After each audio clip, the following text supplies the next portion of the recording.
vêtu de poésie d'hier et d'aujourd'hui, d'ici et d'ailleurs, de demain, de toujours, je veux offrir le beau, le noble, le rire et les larmes, la vie et la mort en un cycle immuable. Vêtu de poésie, je veux offrir cela à elle, à lui, à vous, au vent, pour que, à votre tour, vêtu de poésie, vous donniez au lieu de prendre.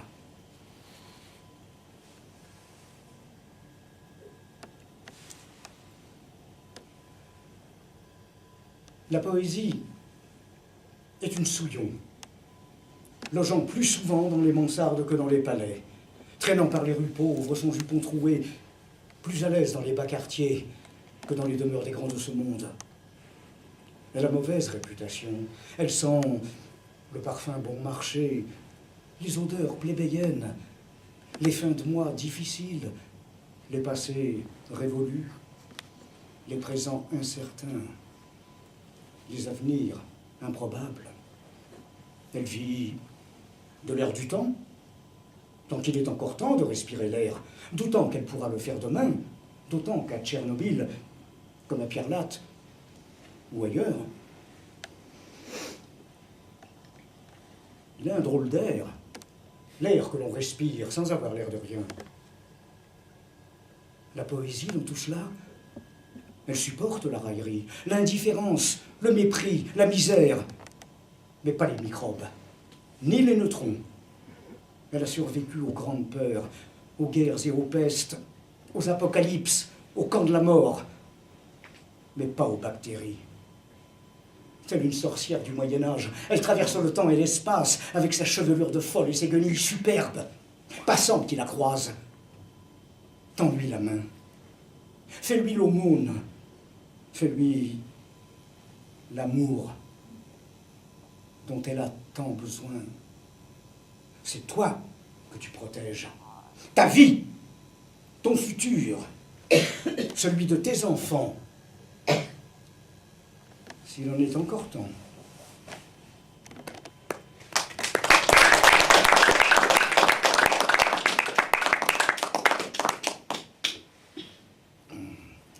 Un hommage à un poète qui est très aimé ici et que j'aime beaucoup également et à qui j'ai consacré des récitals, Bernard Dimet, qui est mort trop tôt.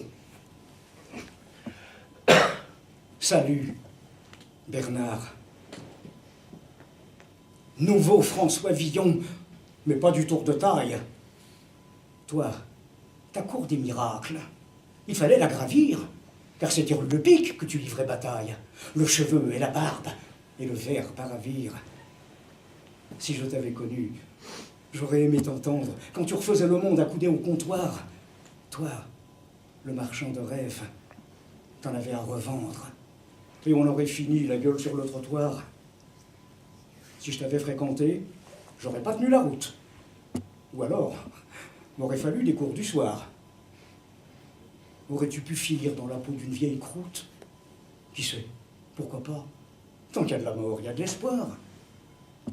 T'étais pas un nanar de salon où l'on cause. T'avais pas de chemise rouge griffée par Saint-Laurent. Mais toi, quand tu l'ouvrais, ça voulait dire quelque chose. Pas de phrase d'un télo, de cauchemar récurrent. Faut dire que tes copains, ils n'étaient pas fréquentables.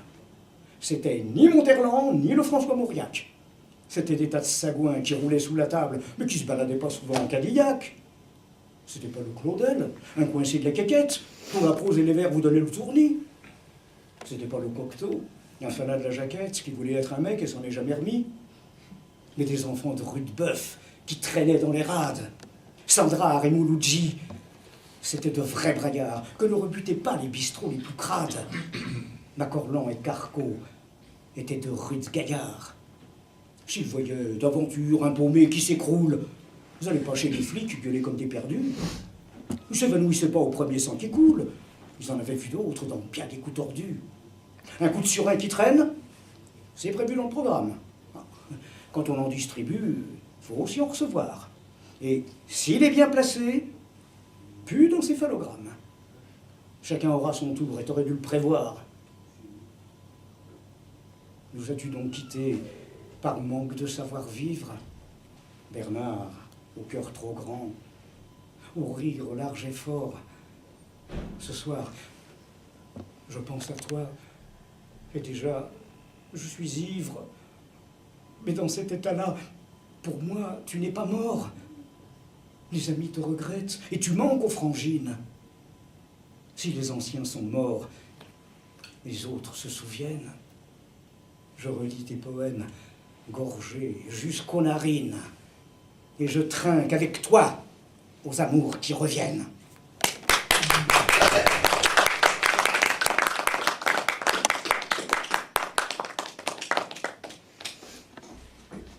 Le chat crotté. C'est un matou sans âge, sans couleur et sans forme, ébouriffé, griffé, mouillé, crotté, un montant l'air de gouttière, un rôdeur de poubelles nocturnes, nauséabonde, débordante, craquante sous les tonnes de déchets des beaux quartiers. Son domaine, c'est l'avenue Foch. Je ne le sais pas, le petit vagabond, le prix du mètre carré. Il s'en fiche, il s'en fout, il s'en fauche, il s'en fout, il s'en fauche de son standing. Il n'a pas les griffes ripollinées des chats à pédigré, bêtes à concours des vieilles mémées. Il n'a ni chèque ni provision. Il a une vie en forme d'arête, conquise de haute lutte sur le tas d'immondices. Il ne demande rien à personne, le chat crotté. Il se bat pour l'avoir, son trésor dérisoire, son os de poulet souillé. Le jour, il se cache. Il pense ses blessures de la lutte pour la vie. Sa langue râpeuse lèche les coups de griffes rasoirs de ses semblables, qui ne sont pas ses frères de race. D'ailleurs, il s'en fout de sa race, le chat crotté. Il ne la connaît pas, sa race. Y a-t-il des chats maghrébins, des Portugais, des Italiens, des chats bicots, des chats youpins? Il se bat comme aux premiers âges, où l'homme retourne, ongles soignés, sourire carnassier de fauve repu, son attaché caisse, ces usines de mort à distance, qui gardent les mains propres dans l'univers aseptisé. Le chat crotté, il plante ses griffes dans tout ce qui passe à sa portée. Elles sont pleines de crasse, de sang séché, mais il garde la noblesse d'un samouraï de bitume, desperado urbain, n'attendant ni amour ni merci. Il se bat pour ne pas mourir, gladiateur sans espoir devant l'inévitable, gibier de fourrière en sursis, voué au scalpel de vivisecteurs civilisés.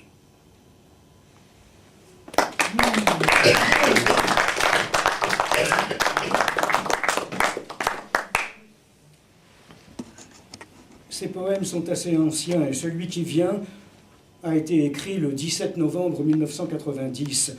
C'est important de le dire parce qu'il ne fait aucunement allusion à des événements tragiques survenus bien plus tard. C'est une coïncidence malheureuse.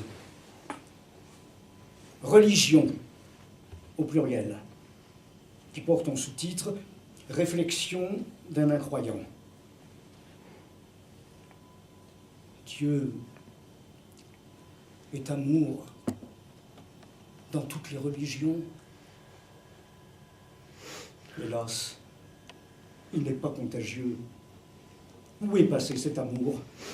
L'a-t-on mis sous clé pour le profit de quelques-uns? Dieu a-t-il fait l'homme à son image? Ou le miroir est-il déformant? Ces appels au meurtre et à la destruction de l'autre, dans quel livre saint les avez-vous trouvés pour justifier massacres et attentats au nom d'un même Dieu qui prônait le contraire? Bannissez toute religion, si elles deviennent mauvaises à force de mensonges. Vos fanatismes vous mènent à la destruction totale. Vous polluez le globe de vos déchets, de vos pensées empoisonnées. Fermez vos églises, vos temples, vos synagogues et vos mosquées, si elles enseignent la mort sous des formules détournées.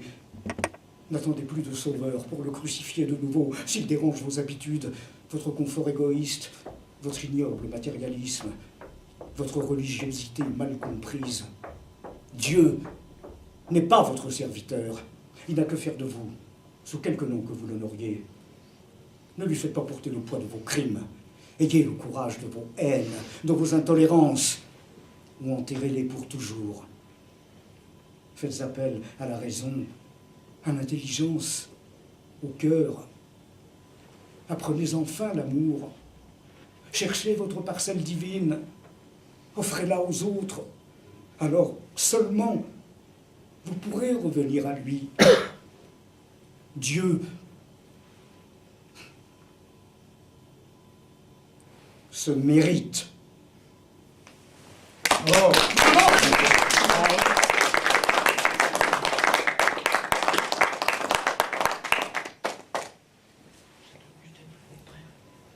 À Jésus.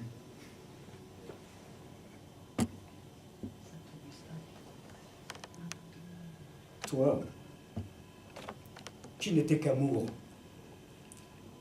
tu as apporté la tempête pour que les hommes comprennent et se méritent eux-mêmes. Tu es mort pour le mal des autres. Ils se sont servis de ton nom, de ton destin, de ton histoire, pour brimer d'autres hommes au nom de ton saint nom.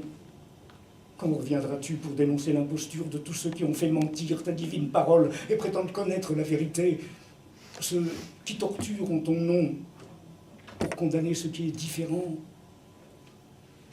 Mais il y a les autres, ceux qui briment tes disciples, qui torturent et qui tuent au nom d'un idéal inverse. Tu as tant souffert que l'on n'ose plus te demander de revenir et de subir l'éternelle crucifixion. Si ta miséricorde est infinie, comme on l'enseigne au catéchisme, c'est vers toi que l'incroyant se tourne pour te prier de sauver l'homme. Encore.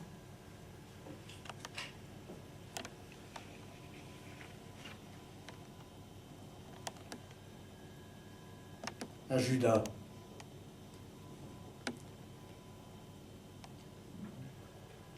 Toi, qui cherchais la lumière et n'a trouvé que les ténèbres sous le ciel brûlant de Jérusalem, qui t'es trompé avec sincérité et n'a pu accepter ton erreur qu'au prix de ta mort, désespéré, solitaire, rejeté de tous. Tu as refusé le salaire dérisoire de ta trahison pour cause d'absolu. Tu as payé tous les forfaits depuis l'heure de ta première mort. Tu as souffert le mépris, la haine, l'incompréhension de tous pour n'avoir su comprendre celui qui t'aimait et que tu aimais passionnément. Toi, le juif, comme l'autre, tu n'es pas le symbole de la trahison d'un peuple, mais celui de la trahison de l'homme, de chaque homme. Judas, mon frère,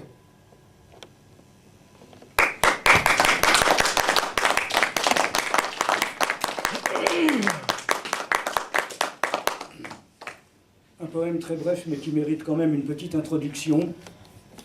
En dépit des apparences, il ne délivre aucun message religieux qui le détournerait d'un sens plus profond et le réduirait à une imagerie saint-sulpicienne. Le calvaire en question n'a aucune valeur historique ou géographique. C'est simplement un appel à la tolérance et un refus de la justice expéditive et de l'hystérie collective. Caillou, au pluriel. Le caillou est plus dur que ma tête.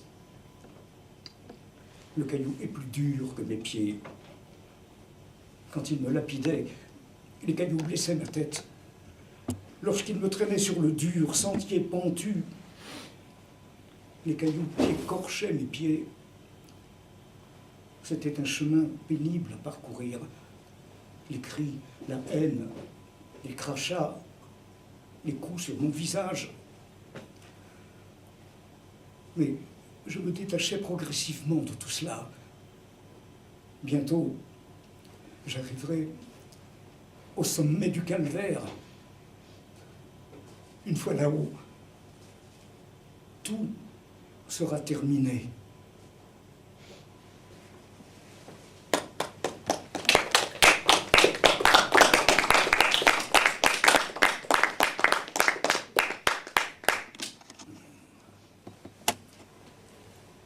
En hommage à mon jeune cousin Roger qui n'a jamais grandi, à ses parents qui m'ont rejoint à Drancy en 1942, à une partie de ma famille, et à toutes celles et tous ceux qui ne sont jamais revenus. L'étoile au cœur.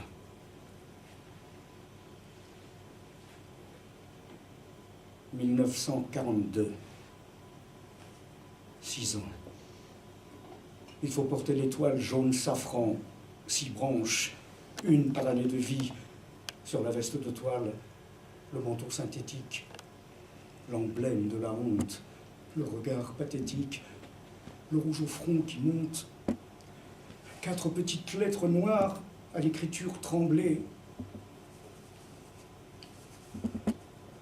L'histoire de tout un peuple en cette période troublée. En grille horizontale, monstre, en 4 lettres. Définition banale. Juif, race de traître. Rafle, dénonciation, arrestation, protestation, vérification, transfert. Enfer, bruit lancinant des bogies, boogie-woogie, wagon bondé, wagon plombé, rythme lourd, obsédant, régulier, incessant, odeur d'homme, de l'angoisse, de la peur, de la crasse, voyage interminable, vers la fin implacable. Enfin, le train s'arrête. Cris poussés à tue-tête, coups de fouet, coups de poing, bousculade, hurlements. Nous sommes face à la porte. Climat de ville morte. Auschwitz, Birkenau. Sitôt passé l'entrée, l'infâme tenue rayée. Et pour nous, pas de deuil, ni couronne, ni cercueil pour notre heure dernière, sans regard en arrière. Tête basse, bref coup d'œil, souliers rangés au seuil, la tenue déposée soigneusement pliée, la chambre au gaz mortel, notre dernier Noël. Et c'est l'ultime idée forte. Ici, on entre par la porte. On sort par la... Mais l'épreuve n'est pas terminée. On sort par la cheminée. Par la cheminée.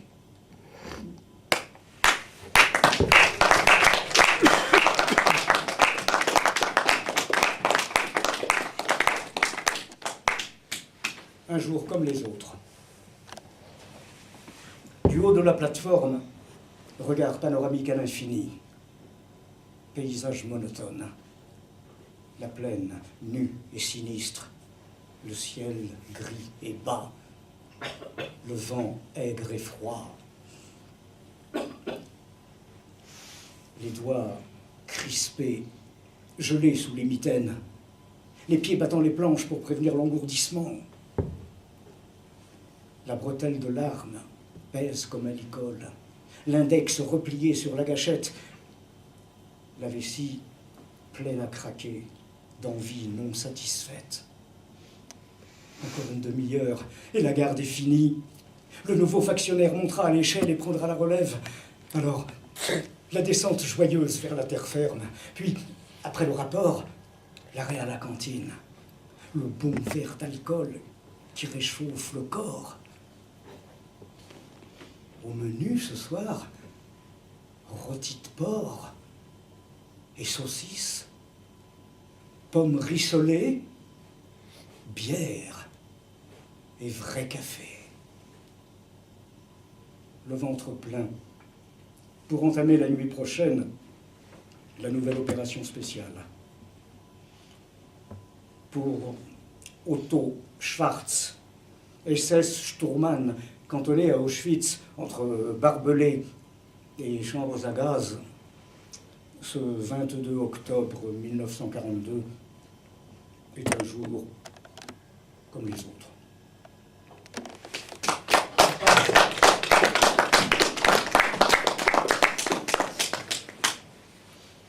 Parce que nos nez étaient trop longs et nous les ont brisés. Parce que nos cheveux étaient trop crépus et nous les ont rasés. Parce que nos peaux étaient trop mates, ils les ont couvertes de rayures. Parce que nos noms étaient trop difficiles à prononcer, ils les ont remplacés par des numéros. Parce que nos corps étaient chers détestés, ils les ont réduits en cendres. Parce que nous étions la mémoire, ils ont voulu l'effacer. Parce que c'était impossible, nous traversons le temps.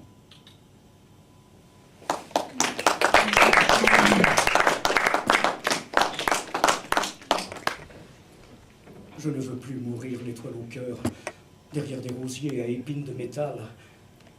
Pour une branche de plus qu'aux astres du ciel, l'emblème de la honte, cousu à son revers, poitrine déchirée par les barbelés de la mémoire. L'astre de Bethléem ne vit-il pas la naissance du divin enfant à l'origine étoilée? A-t-il donné sa vie pour cautionner l'inacceptable? Reviens dire qu'il se trompe, que tu n'as pas voulu cela. Plus personne ne doit mourir l'étoile au cœur, derrière des rosiers à épines de métal.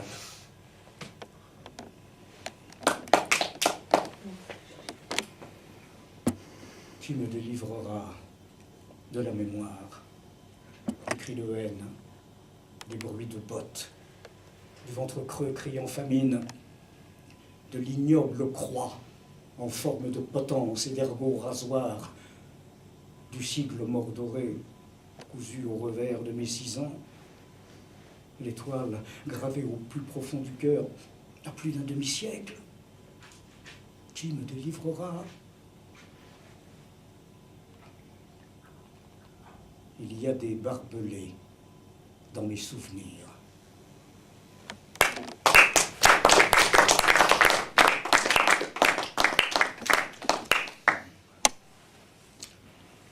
Un double hommage à Jean-Roger Caussimon pour son poème « Le temps du tango » et à Léo Ferré, dont la musique est inséparable des paroles.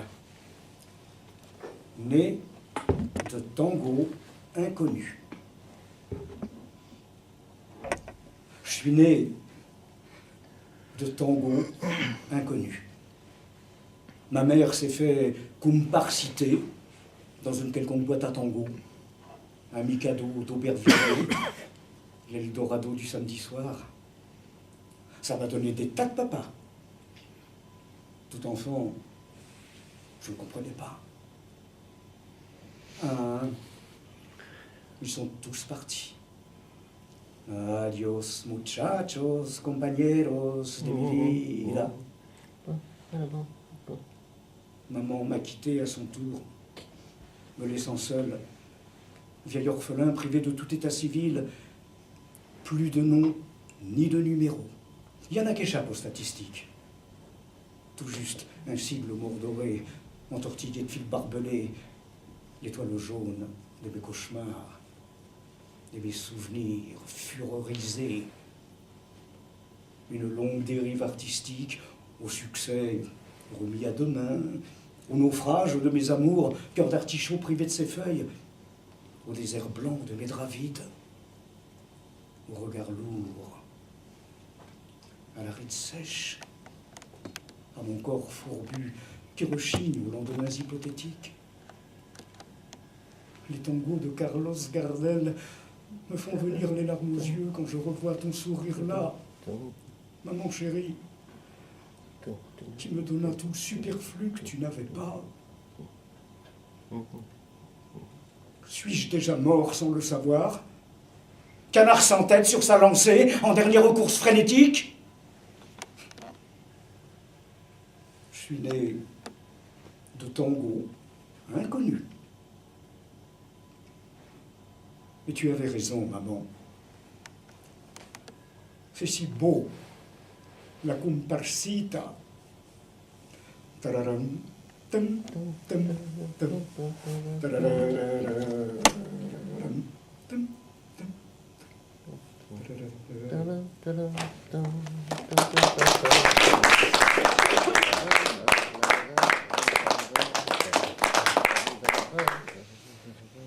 Je voudrais butiner la rose de tes seins, leur splendeur défiant toutes les aubes grises. Nos sens, jamais repus d'ineffables surprises, toujours plus indiscrets, voir au creux de tes reins tes vallons ombragés, pleins de saveurs exquises, tendre occupation de tes plaisirs sereins, combat renouvelé, voluptueux dessein, érotisme passant toute borne permise, laissant victorieux, puis vaincu tour à tour, emporter l'un et l'autre au point de non-retour. Aux frissons de nos corps, nos désirs de voyage, puisqu'au fond de mon cœur, il n'y a rien que toi, abordant sans relâche à tes nouveaux rivages, condamne ta planète à tout autre que moi.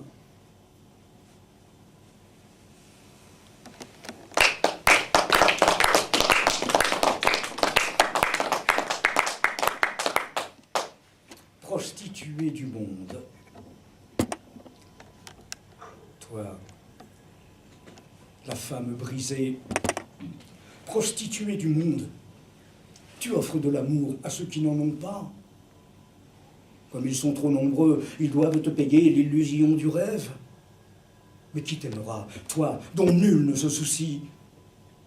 Ton amour est un leurre et devient marchandise. J'ai envie de t'aimer avec sincérité, non pour ton corps parfait, mais pour ton regard là, qui a vu tant de choses et demande merci.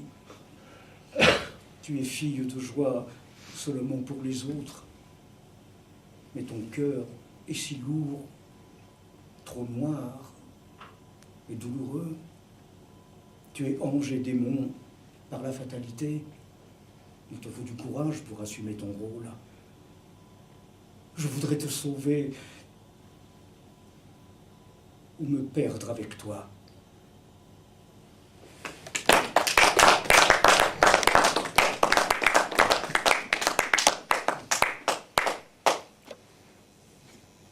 Un hommage à la poésie de Marcel Mouloudji, dont j'ai fait également des spectacles. Je lui ai consacré, entre autres, ce poème intitulé « Les amours disparus ». Où sont mes amours de jeunesse? Je n'arrivais pas à vieillir, mais vient le temps de la détresse, du lit trop grand, du souvenir. Où sont mes beautés disparues qui m'ont laissé le cœur meurtri? Dites, qu'êtes-vous devenu? Le teint fané, le corps flétri? On se trouve frileux soir d'automne, place Vendôme, d'argent léger, dans l'alignement monotone des bijoutiers.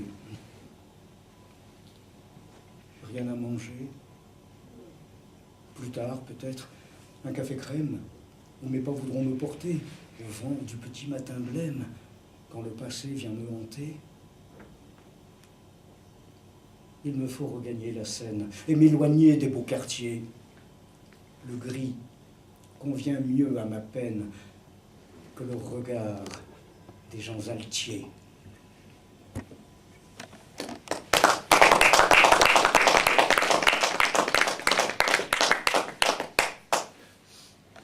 Une rose à t'offrir. Je n'ai plus rien à t'offrir qu'une rose superbe à la robe épanouie. Sur sa longue tige verte et ferme, tes épines dressées, ergot d'ultime défense contre la barbarie de l'homme. D'un rouge éclatant, comme la vie pulsée, la robe toute humide. Cette rose était blanche, pure comme mon amour. Mais elle m'a griffé sauvagement, et mon sang a coulé sur elle comme une écharpe miroitante. Tu es semblable à cette rose superbe et acérée. Mais elle n'a blessé que mon doigt, et tu m'as déchiré le cœur.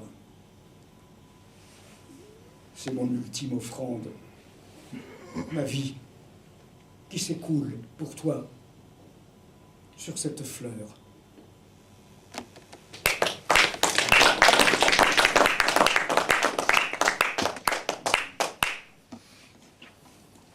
Encore un chat différent. Le chat Dandy. Toi, si voluptueux, comme une séductrice, sublime objet rêvé d'un film en noir et blanc, yin et yang à la fois, coquet comme une actrice, lorsque tu reposes allongé sur le flanc.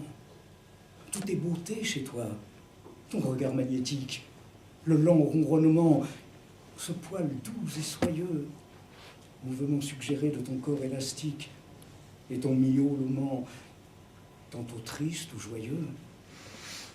Il faut être Rostand, Baudelaire ou Colette pour louer ton mérite autant qu'il le faudrait. Ton œil vert m'a séduit comme une midinette éprise d'un garçon plus qu'elle ne voudrait. D'où venais-tu, rôdant en ce Paris nocturne, fugueur impénitent d'un foyer sans chaleur? Il fallait t'adopter, vagabond taciturne, car tu suivais mes pas, percevant ma douleur. Je m'étais bien juré de n'aimer plus personne, quand ma sublime amante a déchiré mon cœur. Depuis, tout est si froid, et déjà minuit sonne, apportant mon hiver et son lot de rancœur. Insinuant, tissant une danse magique autour de mes mollets pour mieux m'ensorceler, l'amour s'en est allé, solitude tragique. Puisque tu m'as choisi, viens, là, me consoler.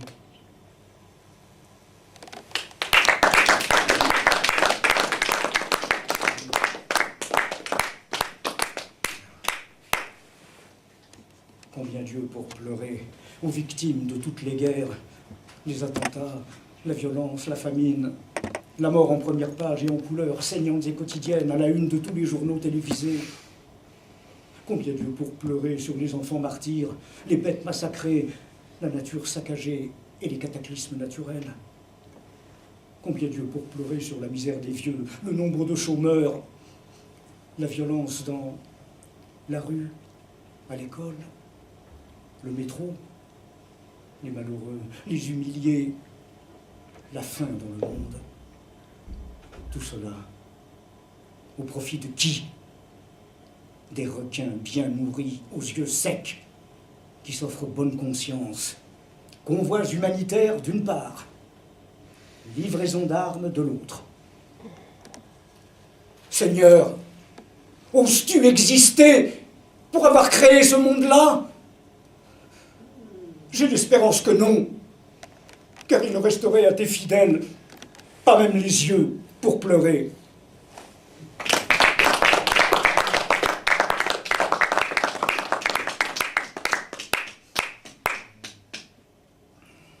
Encore un poème en double hommage à Jacques Prévert, pour son style et pour son poème Étranges étrangers, et à Blaise Cendrars, qui nous a laissé un curieux récit très court intitulé « Au cœur du monde », qu'il a écrit durant l'été 1917 et qui ne fut édité que très longtemps après sa mort. C'était probablement l'amorce d'un roman qu'il n'a jamais terminé. Et avant que le poème s'arrête brutalement, il ouvrait un chapitre intitulé « Hôtel des étrangers ». C'est aussi le titre de ce poème. Il est descendu du train. Il est sorti de la gare. A vainement interrogé les visages revêches des maisons aux paupières closes de volets. Il a arpenté la grande rue et fait sonner ses semelles sur le pavé sonore, réprobateur, hostile. Ils l'ont couché en joue sous les tirs croisés de leurs yeux revolvers, à l'abri des persiennes sournoises. Il est entré à l'auberge et les rumeurs se sont tues. Puis a claqué le silence cravache, énorme, terrible, assourdissant. Pour faire taire cette absence, cette angoisse des profondeurs, avec une boule dans la gorge, il a demandé un café, laborieusement. Puis a posé sa question avec une voix, d'ailleurs, scrutée par les regards baïonnettes. Il a remercié faiblement, payé, sorti, avec, au bout du bras, l'excroissance valise, lourde de tous les échecs. Il s'est arrêté devant la façade lépreuse, criant sa misère au vent aigre giflé de pluie, épelé lentement le nom inscrit sur le fronton écaillé, et je suis entré à l'hôtel des étrangers.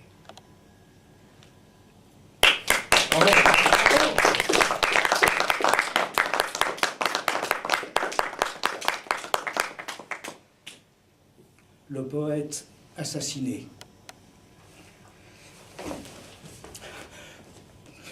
La camisole, c'est le pire, pense le poète grand manchot. Qu'importe qu'il me croie fou, mais privé de mes bras pour écrire, je ne puis même hurler mes poèmes dans les oreilles prisons des infirmiers, ou la brume cerveau des malades, mes compagnons d'infortune, verrouillés dans leurs rêves intérieurs. Mes vers captifs tourneront comme un cheval de manège dans mon crâne cellule, jusqu'au brouillard final des médecines de l'oubli, et de mes lèvres mortes, les mots s'écouleront goutte à goutte, euthanasiés sur les dalles froides par le balai serpillière d'une femme de peine.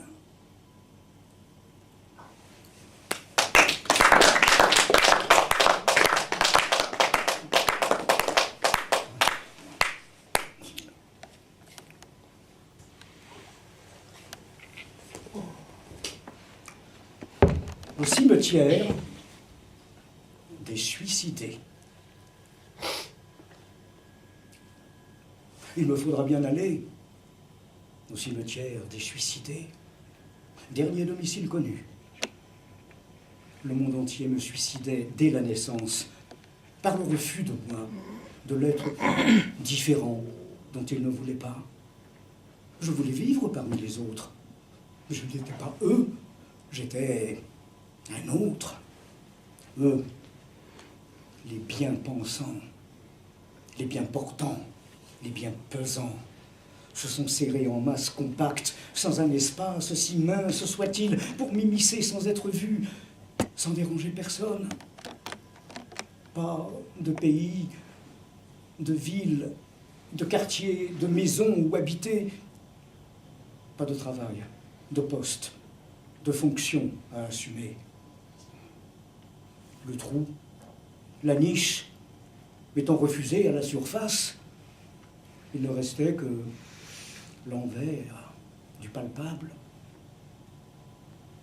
Ils m'ont suicidé sans me tuer, par indifférence, aucun secours de religion, pas d'obole pour le charron, grâce refusée, la damnation, l'en-dessous, la terre noire grasse, froide, sans mausolée. Au cimetière des suicidés.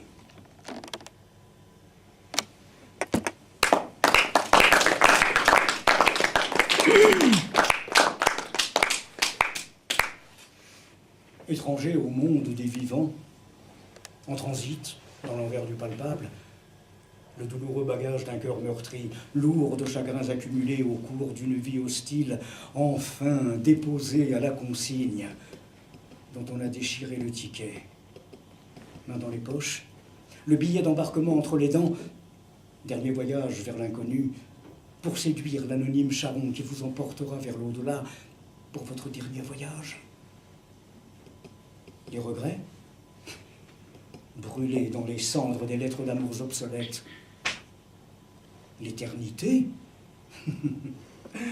un no man's land où Dieu est absent. Allons, tu es prêt depuis longtemps déjà. Qui te retient? Laisse-toi glisser amoureusement vers l'intangible.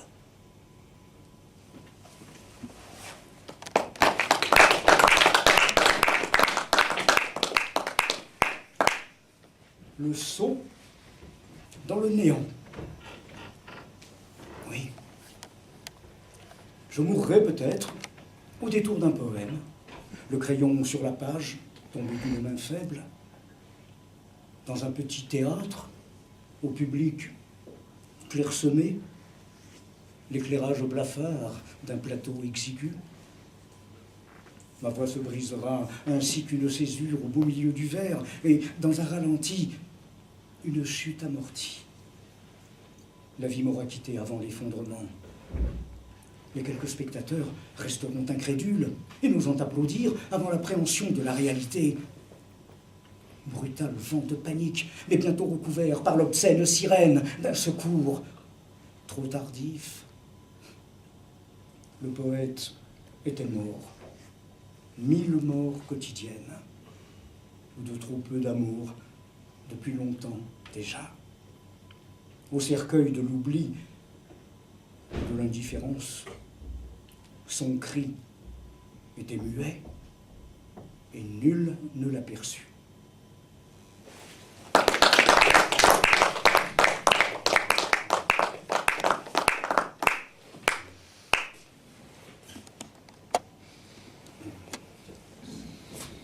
Du temps que j'étais vieux, je n'avais pas 20 ans.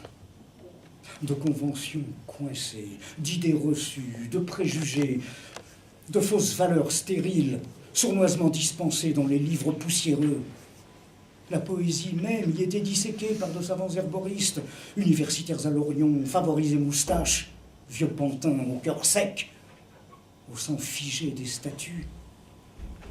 La vie, la mort et les aléas de l'existence, les bons et les méchants, les femmes douces ou perfides, la résistance aux contraintes, l'inertie contre la violence, les choix assumés, même pavés d'erreurs, les yeux ouverts sur le monde, l'émotion devant la beauté, l'enthousiasme lucide, le sens de la fragilité des choses, la perception innée de l'éternel, l'émerveillement enfantin du regard, le cœur palpitant tout le long du chemin de la vie, la jeunesse reconquise chaque jour au fil des ans.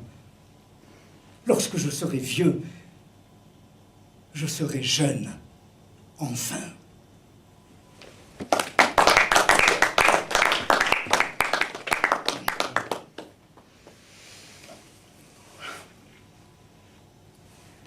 Si tu cherches l'infini au fond de ton verre, tu y verras des paysages extravagants, sans cesse renouvelés et pourtant sans mémoire. Des yeux vides, aux contours changeants, insaisissables dans leur mouvance liquide. Si tu cherches l'infini dans la fumée de l'herbe qui rend fou, dans la piqûre du voyage illusion, tu n'atteindras jamais la frontière entre les deux espaces. Si tu cherches l'infini dans les livres saints mensongers, falsifiés par les hommes, tu y perdras ton cœur, ton intelligence, ton âme. Si tu cherches l'infini, n'accepte aucune contrainte, aucun piège du savoir imposé. Ne te laisse enseigner que les gestes utiles. Accepte la mémoire, mais n'en sois pas esclave. Fonde ta propre morale. Cherche le meilleur en toi. Ton parcours sera juste. Mais si tu as trouvé, n'impose rien aux autres. Ce sont des êtres libres. À eux de se connaître, de se réaliser, de se vouloir meilleur, loin des commandements, qui sans doute étaient sages, mais que l'homme a truqués comme un faussaire habile. Si le divin existe, trouve-le en toi-même. Quand ton humble dépouille ne sera que poussière, cette infime parcelle toujours te survivra. Si tu cherches l'infini.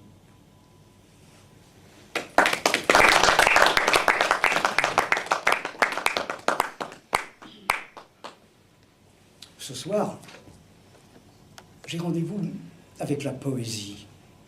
Elle est femme sans corps et n'a plus de visage, ni de bras pour étreindre, ni de ventre tombeau. Elle est flamme ou vapeur, pâle au rayon de lune, insaisissable effluve que votre âme perçoit en guidant mon talent, m'en donnant au besoin, m'inspire un fol amour qui n'est pas de ce monde. Si je lui donne un corps, elle se fâche et gronde. Mais quand, me possédant aux portes de la mort, me laissant à rêver dans un profond sommeil plus noir que le néant, le souvenir s'estompe. Quand le petit matin me ramène à la vie, qui peut-être n'est qu'un songe, il me reste un poème. Sans doute un beau mensonge, et qui lui dit « Je t'aime ».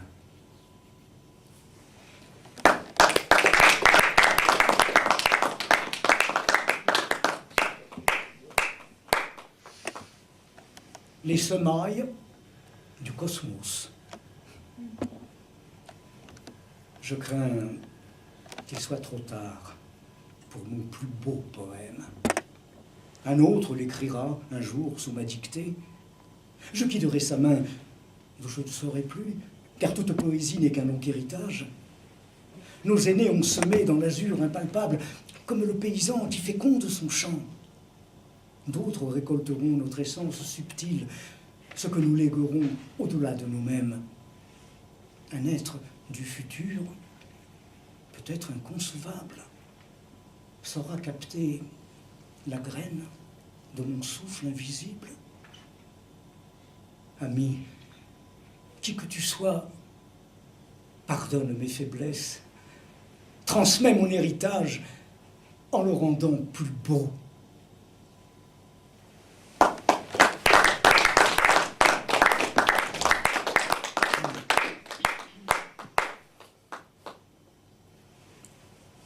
La femme est un poème qui porte en sous-titre « Mon royaume pour un poème ou pour une femme ». Oh, les mots non éclos, il reste le poème, cri muet, inaudible, qui déchire le cœur, procure tour à tour la fièvre et les frissons. Une femme entrevue à l'angle de la rue, conduisant sa voiture, en vitrine, au café, la belle inaccessible attendant quelqu'un d'autre. Vous n'osez l'aborder, mais vous savez pourtant que votre âme est captive, conquise sans effort, sans même le chercher, sans même le vouloir, ni même le savoir. Vous vous êtes livré. Elle ne songe pas à refermer les bras sur l'enfant que vous êtes, et vous restez stupide. Votre amour inutile déposé à ses pieds comme objet sans valeur, encombrant et obscène, qu'il faudra contourner pour aller se jeter là où son cœur l'appelle.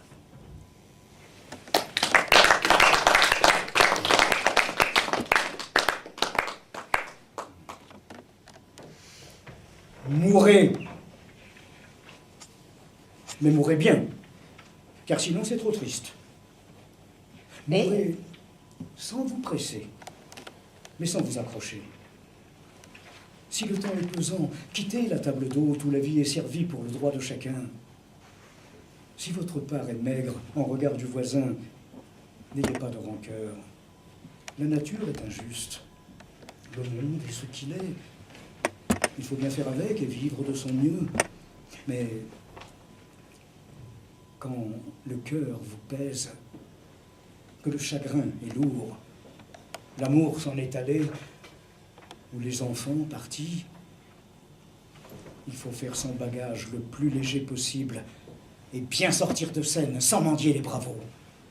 Un petit pas feutré, sans déranger personne. Mourez, mais en silence et avec dignité. On est beau à 20 ans, parfois grand à 60. Il est un temps pour tout. À vous de décider quand ce temps est venu. Mais avant de partir, aimez s'il est possible, et surtout sans tricher.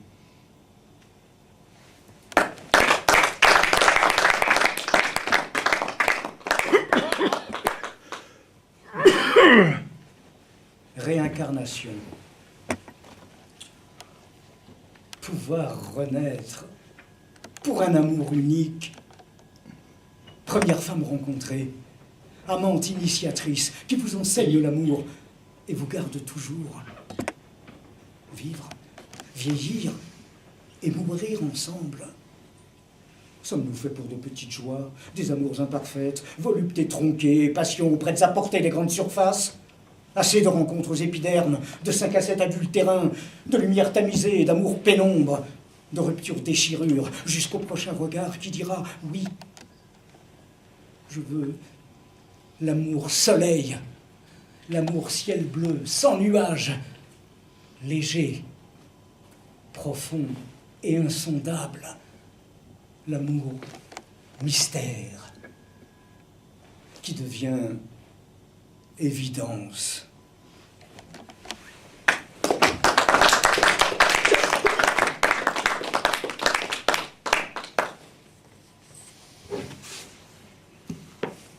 Poème au vent.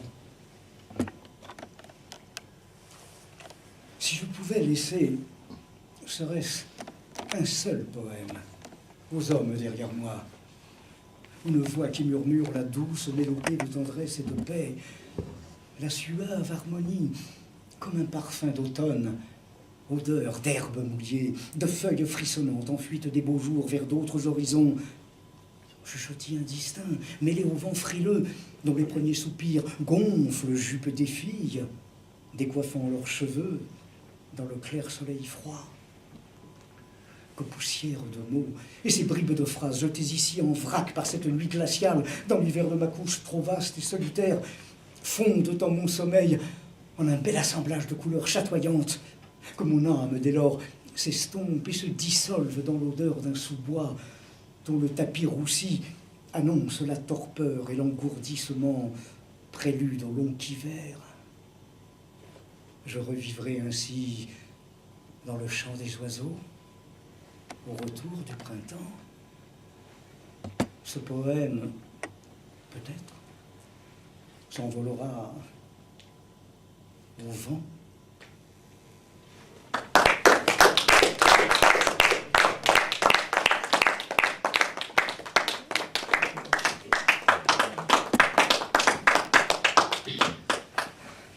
Bien, je vous remercie pour ceux qui étaient là la semaine dernière. J'avais annoncé effectivement que j'ai fait de nombreux récitals sur de nombreux auteurs classiques ou des classiques contemporains, mais je disais très rarement mes poèmes. Et pour moi, le fait d'avoir été encouragé par des amis comme Marielle Frédéric Turpot ou comme Pierre-Henri Canbotin qui me le conseillait depuis plusieurs années, ou mon éditrice Annie Delperrier qui m'avait fait concourir à mon insu pour ce recueil. Et elle l'a présenté à son jury, dans lequel elle ne siégeait pas, et ils ont choisi cet ouvrage à l'unanimité. J'ai reçu le prix spécial du jury qui m'a valu l'édition. Ce n'est pas mon premier recueil. Marielle ne savait pas que j'ai eu une plaquette de 10 poèmes qui ont été édités à la Nouvelle Pléiade en 1990, et j'ai eu de très nombreux poèmes qui ont été édités alors dans de très très nombreuses anthologies. J'en ignore même le nombre. J'ai été édité jusqu'à Calcutta. Oui, bravo. Voilà. Mais donc, je vous remercie parce que pour moi, c'est une première d'avoir fait entendre mes poèmes grâce à mes amis. Donc, j'avais vraiment très peur et je tiens à vous remercier pour avoir été là à cette première qui sera peut-être une dernière. Non. Parce que, j'ai vraiment envie de décrocher. Mais en tout cas, je tenais à vous remercier, comme je tiens également à remercier Olivier qui m'a fait, comme toujours, une régie sans faille. Et je vous remercie tous encore de votre attention. Tous et toutes. Merci. Bravo.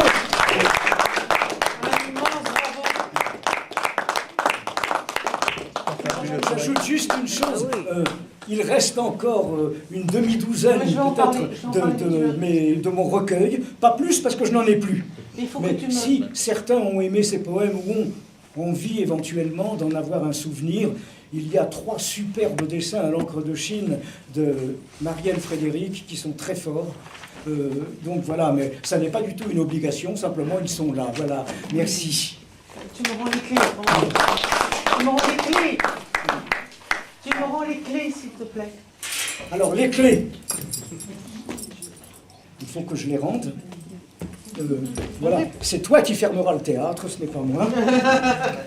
Merci encore. Bravo Claude, tu as été magnifique, tu as été parfait, c'était...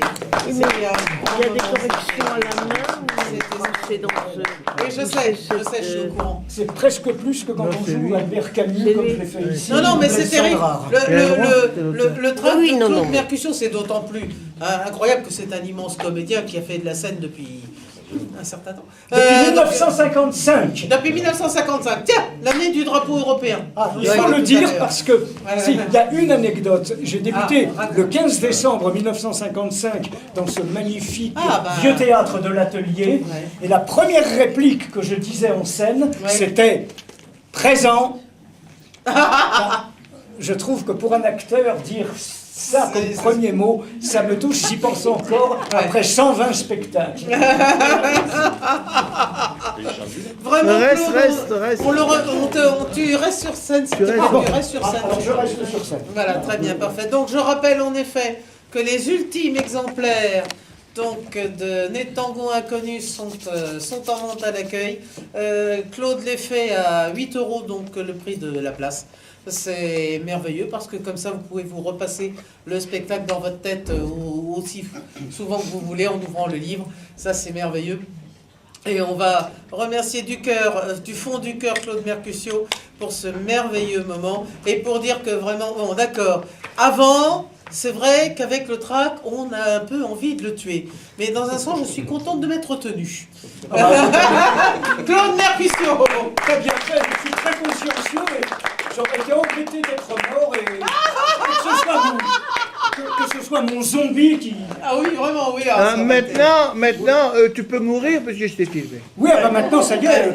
Mais ne presse pas. Bon, je signale Michel Cupiec vient juste de partir. Il a attendu ton dernier mot, il est parti. Oui. Pour dire que Michel Cupiec demande à ce que ce qui a été filmé ce soir ne soit ni sur YouTube. Il me l'a déjà mis. Ni donné. Il me l'a déjà dit. Ah bon, d'accord, il te l'a dit. Il m'a dit tout ce que je passe sur scène, tu le mets plus, j'ai un producteur méchant. D'accord, ok, bon, c'est très bien parce qu'il m'en a parlé Non, aussi. non, Donc et je ne ça savais sera pas pas. si. Ça sera pas mieux. Oui. Donc je préférais le dire, moi, avec ma diplomatie habituelle, c'est ma façon de. Non, et je demande toujours la permission avant. Oui, bien, c'est très Pierre-Marie, bien. ce qui n'empêche que tu m'as quand même filmé, alors que je t'ai déjà dit de jamais me filmer. Moi, j'ai pas de producteur méchant, c'est moi qui suis méchant. Ben écoute, Voilà, non, je préférais que tu évites de te mais faire attends. mordre par Jean-Paul parce que attends, il a des Jean-Paul, pros. Hein. Jean-Paul, Oui. c'est de quand tu parles? Ce soir. Ce soir? Mais tu seras pas sur YouTube? Eh ben, c'est très bien, Pourquoi c'est tu m'as magnifique. filmé si tu vas... Ben écoute, il fallait me le rappeler. Ah. Ah, vous- On réglera ça. On réglera ça Non, mais demain faut me le matin. rappeler. Je ne vois jamais sur mes... Bon, Tu seras jamais sur Facebook. Jean-Paul, Pierre-Henri, nous réglerons ça demain matin à 5h sur le pré, comme d'habitude, n'est-ce pas? Et c'est Jean-Paul qui aura le choix des armes. Et à mon avis, ce sera le chocolat chaud. Parce qu'il fait le chocolat chaud comme personne. Oui, mais faut attention à une chose. c'est que Donc autour d'un chocolat chaud, vous réglerez ce le problème. chocolat chaud, d'accord. Donc, moi je vous souhaite donc une heureuse fin de soirée. Savoir que demain dimanche, la FNAC et pas mal d'autres magasins restent ouverts à cause de la proximité de Noël et de la fin du monde. Donc dépêchez-vous de... Moi, à votre place, j'attendrai le 22 pour acheter les cadeaux parce que si à la fin du monde le 21, vous vous retrouverez avec des paquets qui serviront à rien, c'est idiot quoi. Dis-leur de faire des chèques sans provision. Ah, bah, C'est bon ça. c'est le moment ou jamais. Ouais. Là, vous pouvez. Voilà. Et vous mettrez la provision le 22 parce qu'on ne sait jamais. Donc lundi, comme d'habitude, la cave à poèmes de Gérard Trougnou au déchargeur. Mardi, les mardis littéraires au café de la place Saint-Sulpice. Je leur avais dit que je leur ferais plus de pub, mais enfin je leur fais quand même. C'est bon. Mercredi, non, je sais rien. Jeudi non plus. On a aucun spectacle de copains, Olivier? Ou un président de tribunal qui Ou un se sent pas président méchant. Oui, quoique. Ou un président de tribunal, bon, c'est toujours lui qu'on sollicite. C'est bien d'ailleurs parce que comme ça, il se fait une... pour les générations futures. Oh, tu veux voir un méchant, c'est ton percussion. Oh, Ah non, montre le c'était moral. surtout dans Le Chasseur où je vendais du sang contaminé à un tueur à gages pour qu'il tue quelqu'un. Là, c'était vraiment... Ah, subtil. Voilà. Subtil. Tu es l'arme du crime, le sang contaminé. Subtil. Oui, oui. Donc, et samedi, donc c'est Jean-Marie Desbeaux. Donc le Furstein qui est rentré. Le Furstein sera ravi donc de l'entendre et je pense que vous aussi, vous passerez un merveilleux moment avec Jean-Marie Desbeaux. Venez Donc, nombreux. venez nombreux, enfin au moins un par personne. Et dites-le à vos amis parce que Jean-Marie ne donne pas souvent de récital, enfin moi je trouve en tout cas. Et donc ça aussi c'est une belle occasion. Le samedi d'après, ce sera la soirée de Noël. Et si tout se passe comme je veux, vous ne regretterez pas le voyage. Et si ça ne se passe pas comme je veux, je ferai en sorte que vous ne regrettiez pas le voyage quand même. Voilà. Donc si vous ne voulez rien rater de tout cela, vous savez comment on fait. Justement, vous vous emmitouflez bien. Hein. Vous faites attention de ne pas vous casser la gueule parce que ça est glissant. Aussi au coccinum, du thé chaud.